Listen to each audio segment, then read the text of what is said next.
David, comment on se sent ce matin? Excité, on a la grande montagne qui arrive. Ouais, on est excité, mais on reste concentré aussi. C'est une première grande étape de montagne de ce week-end et même de la préparation du jour.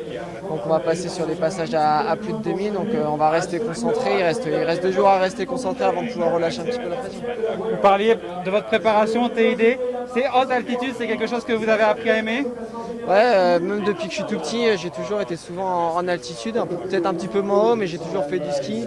J'ai toujours monté des cols, surtout je pense que le Galibier, c'est peut-être le col que j'ai le plus gravi dans mon enfance, même si c'était le versant de Valoir, le côté qu'on va descendre aujourd'hui.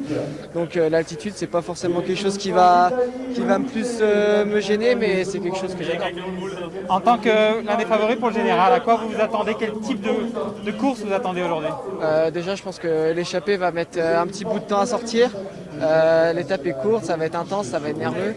Et dans tous les cas, voilà, il y aura forcément un rouleau compresseur qui va être mis en route. Je pense que les jumbo vont mettre rouleau compresseur et il n'y a pas forcément non plus tant que ça d'écart. Il y a beaucoup de coureurs qui sont entre 3 et 4 minutes au général. Donc on risque de se retrouver avec un schéma de course avec quelqu'un de bien classé devant et jumbo qui roule derrière.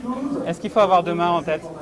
Comment? Est-ce qu'il faut avoir deux mains en tête dans la façon dont on court aujourd'hui? Aujourd'hui, non, j'aurais pas de main en tête et dans tous les cas, on va courir aujourd'hui comme si c'était une classique et demain ce sera pareil.